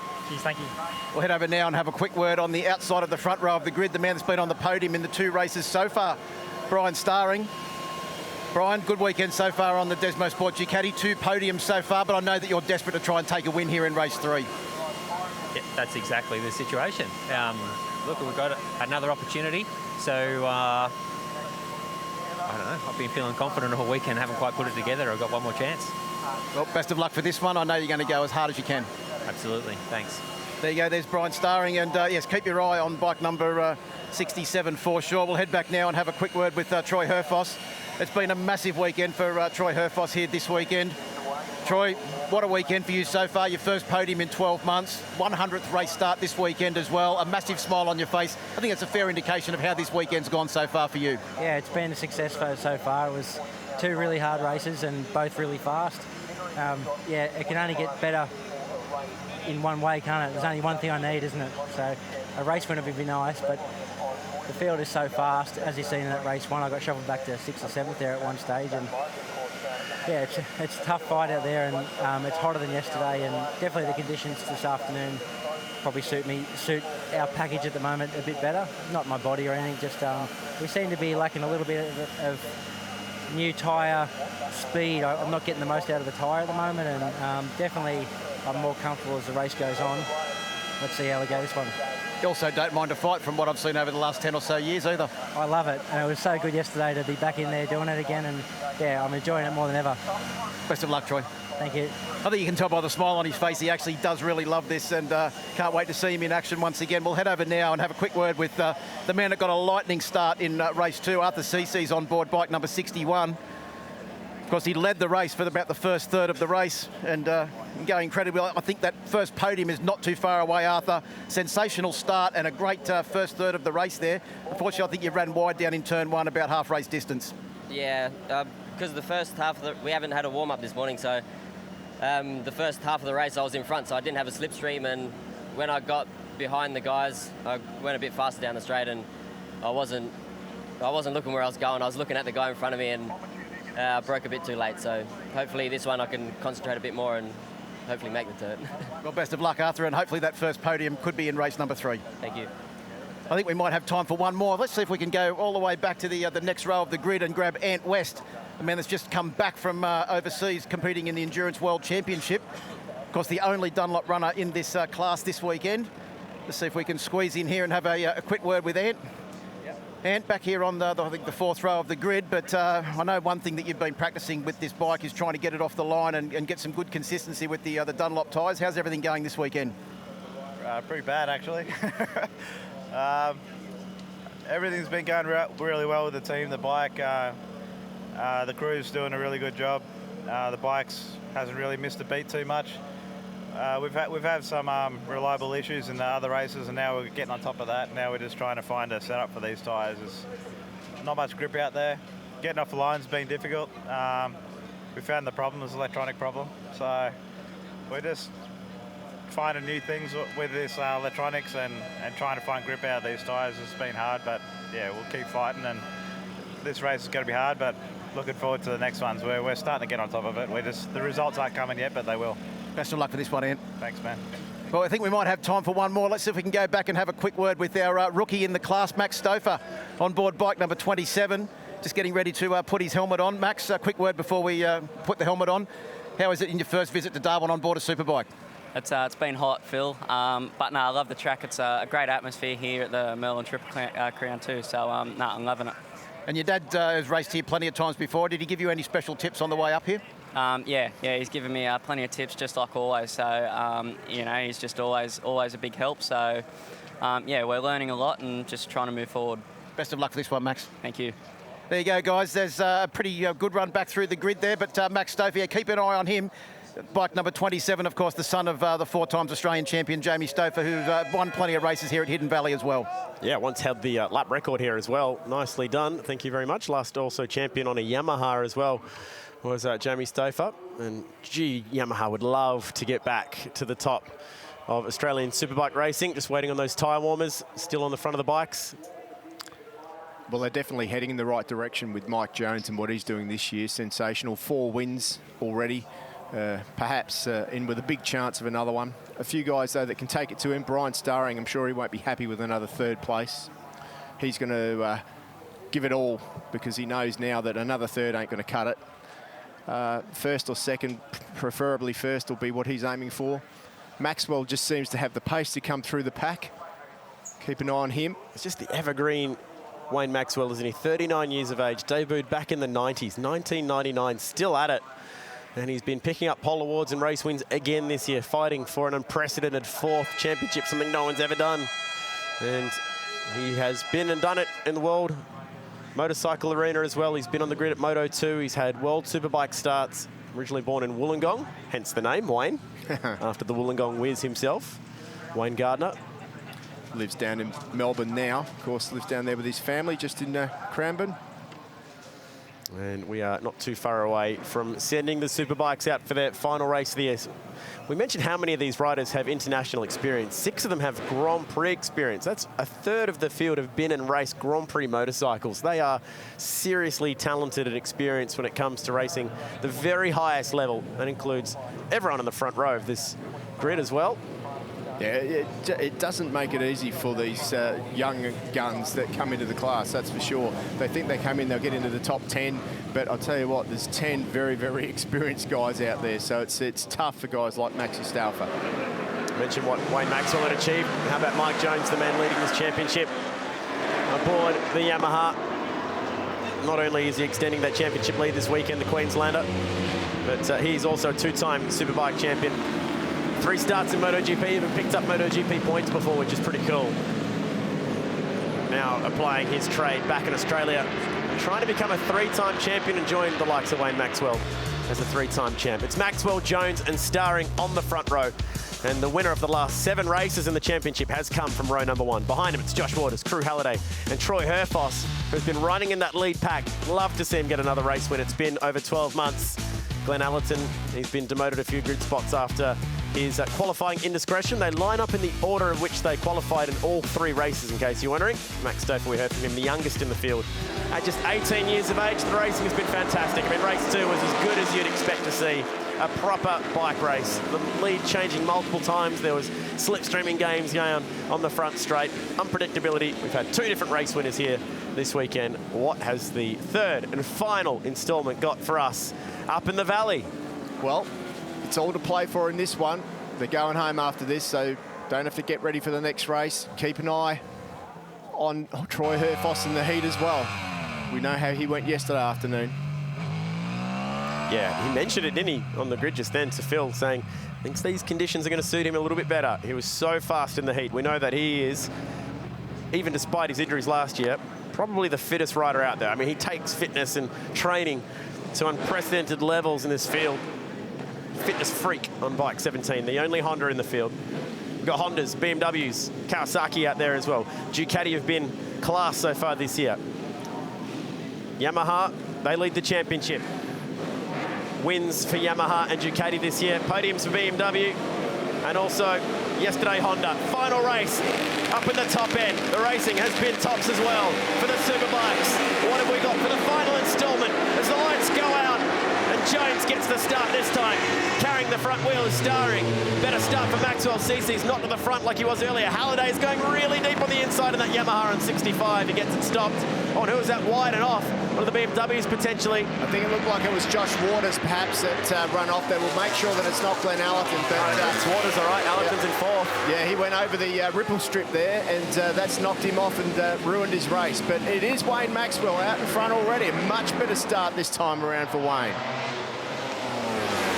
1st and 2nd in the championship. And they're 2nd and 1st on the road. Oh, this is tight. Herfoss pushed wide. That's Crew Halliday, who's been on the podium in previous rounds. The Honda slotted back a position. Yeah, Herfoss has given himself a lot of work to do, isn't he? He's back in 7th or 8th position at the moment, where Wayne Maxwell was in race 2. Now, it is possible to come through. We've seen it happen, but boy, it's hard work from there. Cece's looking aggressive as well down the inside. I'll tell you who you want to keep an eye on too that we haven't really mentioned too much is Glenn Ellison. He's been on the podium here before. He actually had an issue in race 1. The seat fell off his bike, if you can believe it. So he drifted back, but he's certainly hanging in there at the moment. He's probably a little bit fresher than the other guys too, because he didn't do those same lap times that he was doing. So the guys are saying that it's very, very physical out there. Add that to the heat of the day at the moment, and it's going to be tough for these guys.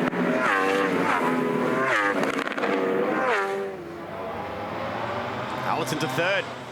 So the BMW is, just like you mentioned, Steve, coming up through the field, potentially on the podium. First time for Ellison this season. Did see a podium for Josh Waters earlier in the year, but Waters falling back to the back of the pack, so Ellison left to fight alone for the Bavarian brand inside this top 5.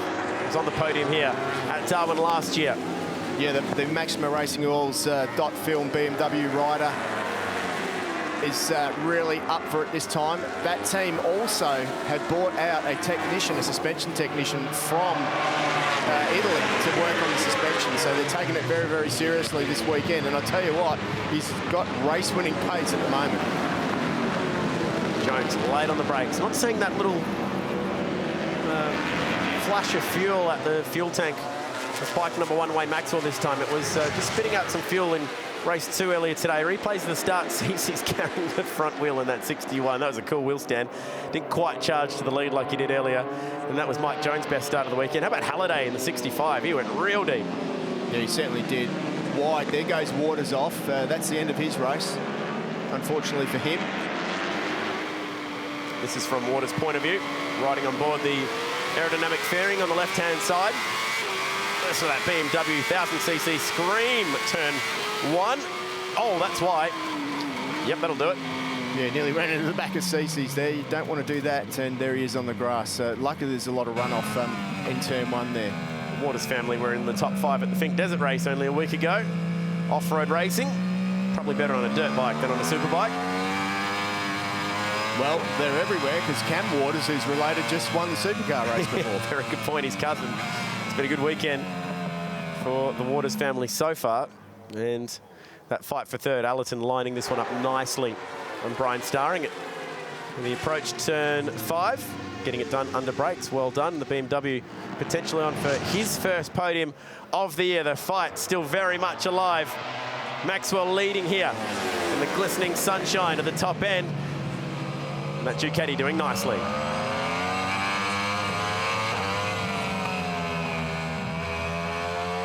So new leader is Maxwell. The fight is well and truly on here between the Boost Mobile Ducati and Yamaha Racing Team. Desperate to try and pull some points back as well. Now that is a great onboard shot, isn't it? Look how close this closes up as they head onto that big, long straight here. Has the Yamaha in the slipstream. Can he pass the Ducati? Look at him getting sucked into the back there. Goes flying past Wayne Maxwell. Big toe, pulls out, takes the lead. Ellison goes with him. Can he pull it up? He does pull it up. Nice move by Glenn Ellison. That's as high as we've seen him all year long. He's finding form. Now, it's been a long time since BMW have had a win in this championship. And I'll tell you what, I think Ellison's feeling good at the moment. Actually, it's a pretty good leading group when you look at it, isn't it? There's 8 guys in that group. Would love it to stay this way throughout the course of this 16-lap race. The return of 2+4 bikes and cars together in the same weekend. So cool to see more of this around the country. There's certainly some more tracks where it would work. Places like Sydney Motorsport Park, also the Bend. You can see, a bit wide there from Ellison. You can see the different differences between the bikes as well. Here we go, we've got a little bit of an incident with the back markers. They've just come together there. That's the Ben Stronach from Western Australia. Just tipped on McDonald from the local boy. Here's the front pack. Now, 7 bikes deep. Herfoss out the back of this one just went... Where's Maxwell? Maxwell's gone back to 3rd. So the lead changing lap after lap. Cece's down the inside at turn 5. Shows you how big that slipstream is. If you lead onto the front straight, you can be 3rd by the time you get to turn 1 as Herfoss. Jams it into turn 6 and just about lost it. Got very close to the back of Crew Halliday. Yeah, Herfoss just lurking in the background there at the moment. We saw what he did yesterday afternoon in the heat. It was a pretty amazing ride. From about lap 10, he really was able to keep those low 5s or mid-5 lap times up and made his way forward, got on the podium. I'm sure that's what he's aiming for to do today as well. With that rear tyre chattering and dancing around. Down at the approach towards turn 14, they tuck in behind each other again. Jones has got himself half a second lead. They're in the 5s, 105.8 the leader, 105.7 for Maxwell. Bike number 1 quickest of the lead pack last time by. Ellison's wide, that lets Maxwell go back through. Just got sucked in there. There's a little bit of a headwind here, and some of the boys were saying, we heard Arthur Cece saying about how that can really suck you in as you head down into that braking area. You pull out of the slipstream, and then bang, before you know it, you're in there too hot. Up at turn 6, and that was Herfoss coming in hot. Yeah, that was a super hot move right there. Oh, Maxwell down. Maxwell's down. 2nd in the championship, and he's picking this bike back up. Drama in Darwin. It's Wayne Maxwell, the Boost Mobile by K-Tech Ducati, on the tarmac. And he's picked it up. He's got it going again. He might be able to get some strong points still if the thing's okay. He's having a quick look down at the pegs on the left-hand side to make sure that he can continue. And what's happened here, Steve? He's gone in hard, tipped it in. Just lost the front 3/4 of the way around the corner. Tried to pull it in a little bit by putting too much pressure on the front. Sometimes when you get on the gas there too, that's just about when you get on the gas, you can just see the front folding there. And when you just touch the gas at that point, it takes the weight off the front and bang, down you go. Looking back. Well, there it is again. It's a small error, but a costly error. And that was the BMW team.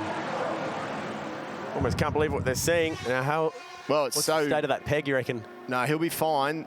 He'll be fine. He's had a look. It's all good. You can just see there the team taking a breath. But still pretty calm about it all. He'll stay out there. He should stay out there because he's still in the points. Every single point is going to count in this championship. But it's given Mike Jones a decent lead now. It's a 2-second lead for Mike Jones. 1.8 seconds that gap. Just a big lead on the road. It's a big lead now on the point score as well. Maxwell's second mistake of the year. And a much slower incident, this one, to what we had in race 1, where he went flying off the road at the hay shed at Phillip Island. There's no slow accidents at the hay shed at Phillip Island. Phil? Yeah, thanks, Chad. Down here with Shane Kinderis from the Maxima Racing.film BMW team. Good start for Glenn, and he's up into second place and looking pretty strong. Yeah, he's doing a great start. I mean, we've struggled with obviously our poor qualifying, but at every start he's had a great go, and he's trying his heart out. I can see that he's trying, and I just hope he gets a result because he deserves it. He's worked hard.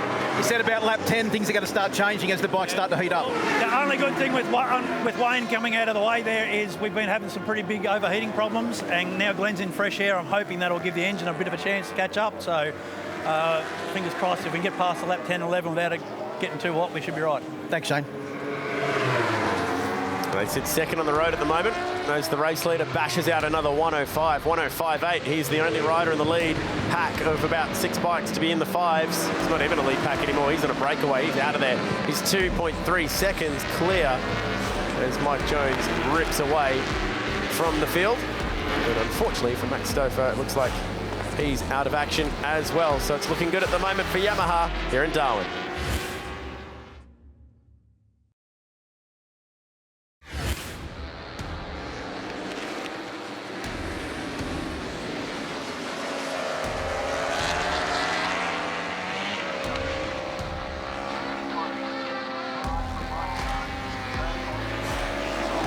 Here we go. The action's on. Herfoss just loves making moves in that last sector. Again, he's through, this time on Ellison. He's podium hunting. He wants trophies.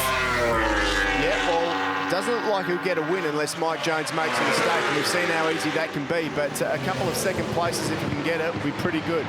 But Brian Starring with 2/3 already this weekend. Yeah, that was good on the brakes, wasn't it? But look how wide he goes, and Herfoss, mid-corner speed. You can see the black line he's leaving there from the edge grip all the way around. Pretty impressive stuff. How much do they dare to push in these late stages? These hot conditions, 33 degrees ambient. The Pirelli technicians telling us it's closer to 50 degrees on track temperature. We've already seen some off so far. Tricky conditions.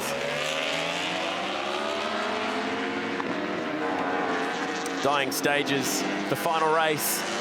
My Bike Motorcycle Insurance Australian Superbike Championship. And here comes Herfoss. Loves this move. We saw these two yesterday throwing down, Starring versus Herfoss. Honda going through on Ducati, but now he'll lead it onto the front straight, and he'll be the tow truck as they all hook on behind him. Jones, the race leader, up to 4.5 seconds as these guys fight for second and third, fourth all the way back through after CC's dying stages. Not many laps to go as Starring peaks back to the inside. Phil, this is awesome stuff.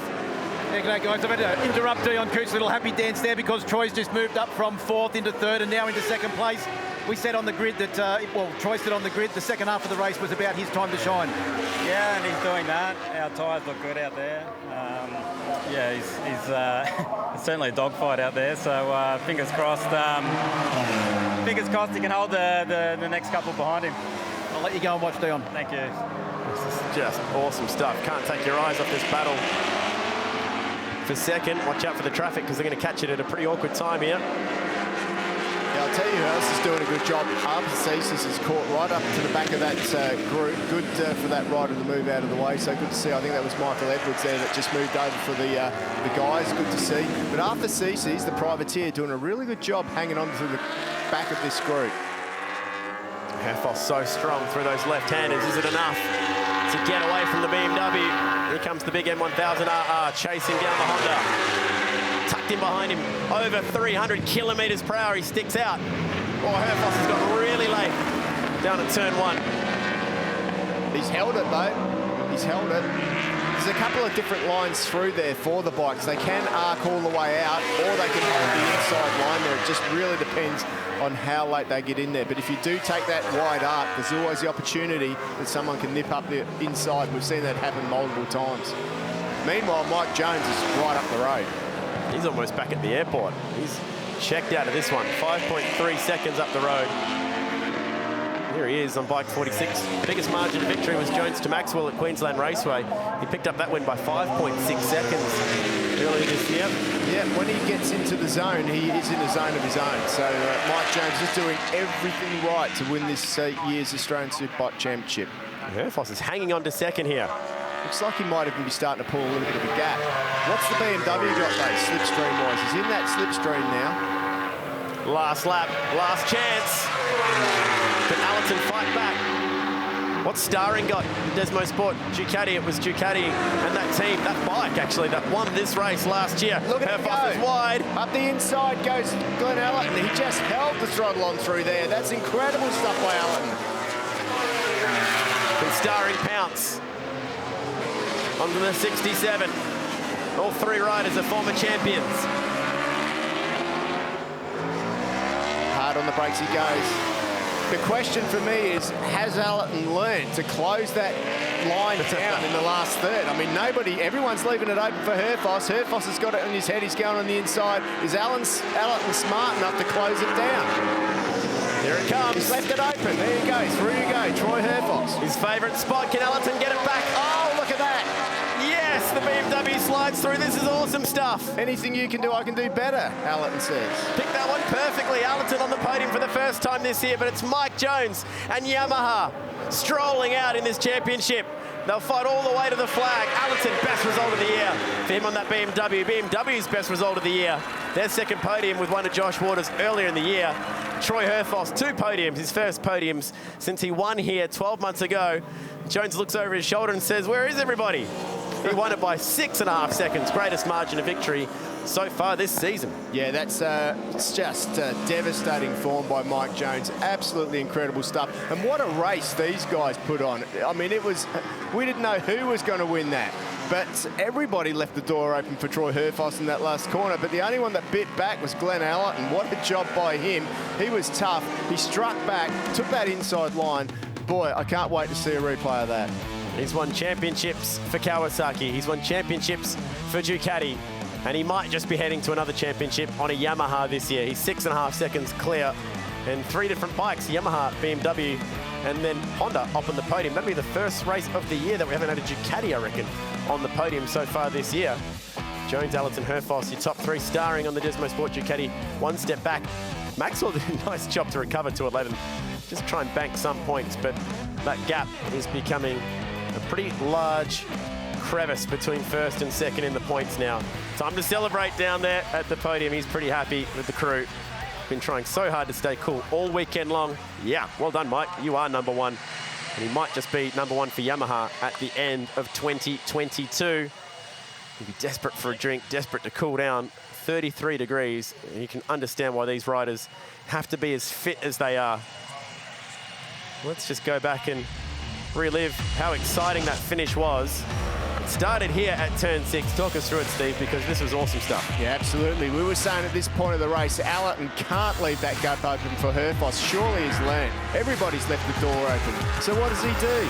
He leaves the door open. Herfoss goes straight through. And we thought it was over at that point. But Ellison wanted it more and dove back in a spot that Herfoss wasn't expecting. Took the line, held it tight, got onto the straight, opened the taps of that new M1000 BMW and it had enough power to get over the line. Meanwhile, Mike Jones was up the road, but what a brilliant result for him. Well done, that was awesome stuff. Great last lap battle, Phil. The Alpine Stars Superbikes have put on a show this weekend. Yeah, they certainly have, and one man that's glad to be back in the show is Troy Herfoss, finishing in 3rd place. The happy dance he did when he came over here to have a word with us, I think, indicates how good this weekend's been. 2 podiums, Troy, your 100th Superbike start this weekend. Wow, what a weekend and a great return to form for you. Yeah, thanks, Phil. We're not good enough, but we're a lot better than we were, put it that way. So really disappointed to lose that last battle with Glenn. He was too good for me in the last few laps, and it's a credit to him, so congratulations to Glenn. Mike, mate, is he a robot? Is he human? The guy just knocks out the laps, so I think he had an easy run out of that. I'm definitely worried about the form he has going to Morgan Park, so I'm looking forward to making more progress with my body, and we need to make this bike a bit easier to ride in the first few laps. Like, the bike's fast, but I'm not showing it because I can't get any power on the ground at the moment. They turned it upside down for me. They've done a great job. And we tried a different mode or map at the end of that race, and it was better. I just wish I had the trust in the guys to start with it. And I think we could have been better in the first few laps. But anyway, I won't hold you up any longer, mate. No, not holding me up. I've got one more question for you. We know that you love a fight, and that last 4 laps was an absolute fight. Yeah, well, they don't call him the Red Dog for nothing, do they? Mate, I reckon my first senior meeting at a supermoto rider, I got cleaned out by Glenn, and he taught me a pretty valuable lesson that day. So I know when you're riding with Glenn, it's gloves are off in the last 2 laps, like it is with everyone. But yeah, congratulations to him. It hurts, but congratulations to Glenn on that last lap battle. It was really fun. Congratulations to you too, Troy. Well done. Thank you. Glenn Ellison's just coming in now, and a welcome return to the podium. I have to say, he had a bit of a frown on his face at the beginning of the weekend, but Glenn Ellison, second place in that race. Your best result of the season so far, and it was a sensational fight with Troy as well. Yeah, I got to say, woo! We did it. We got ourselves on the podium. Yeah, big thanks to Davis coming out from Baitubo, the whole team putting the bike together. And slowly we've been, as you've been saying, we've been creeping up all weekend, but conditions were really hot and hard then, and so the bike was moving around a lot, came into what I'm used to, and it was just a great race. Like, even the battle all the way to the end with Troy was, amazing. It feels great to get one up on him and get second place, but next step, we want to be on top. I know that you've been working very hard on your fitness. How important was that at the end of that race? Oh yeah, it's everything, and yeah, still trying to get back to full fitness. Feel like I haven't got there yet from having COVID, but yeah, no, everything just worked really well then. It's one of those races where you're just feeling the bike. You're not thinking about anything, you're just feeling the front tyre, feeling the brakes, and everything gelled for me. That I want to say a big hi to my son Judd back at home. I hope you watched that one, mate, because it was a good one. It was certainly a good one. Congratulations, Glenn, well done. Thanks. And our race winner and round winner, Mike Jones, now coming in to have a quick chat. Congratulations, Mike. Not only congratulations to you, but congratulations to the whole Yamaha racing team, because it is a team effort this weekend. They've given you a fantastic bike, and you've ridden the absolute wheels off it. 2 race wins. It's a fantastic weekend for you. Absolutely. I mean, I have no words really, just to say thank you to the Yamaha racing team and my personal sponsors. Just want to give a quick shout out to those guys for making this a possibility. So we got Race DNA, Mold Australia, Coda Nutrition, Underground Designs, 33 Co and KYT Helmets, and of course the fans and everybody that's watching back at home, my family and friends. It's just all the support's fantastic. So it's fantastic to just get this result from the weekend and extend our championship lead, and now I go to Morgan Park, my home round, with a lot of confidence. Troy Herfoss did actually ask the question, are you a human, are you a robot, what are you? Because you just seem to knock the laps out one after the other. We had a look at your race pace from the first race yesterday afternoon. There was a lot of 105s in there. Pretty much that one looked exactly the same. Yeah, look, I mean, the guys, my crew, joked with me that they're a bit of a robot out there, but honestly, it's credit to the Yamaha racing team for giving me a bike that I can just be so clinical on, you know what I mean, so precise. That's not possible if the bike's not working well for you, so it's a big credit to those guys for being able to give me that package. Tell us about the next round. It is at Morgan Park, your home circuit.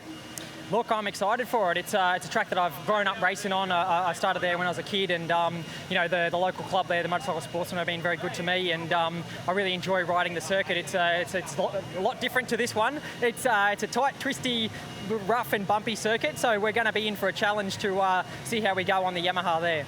Congratulations, Mike, to you and the whole Yamaha team. What a weekend. Wow, congratulations. Thanks very much. Cheers. What a cracker of a weekend we've had up here in the top end. Mike Jones has proven he's the man to beat in 2022. Next we head to Morgan Park Raceway in Warwick, Queensland on the 5th to the 7th of August for round 5 of the championship. If you like your off-road action, then get to Coffs Harbour in New South Wales on the 24th of July for round 6 of the Penrite Oils Pro MX Championship, brought to you by AMX Superstores. Prepare your mullets as this is a retro round.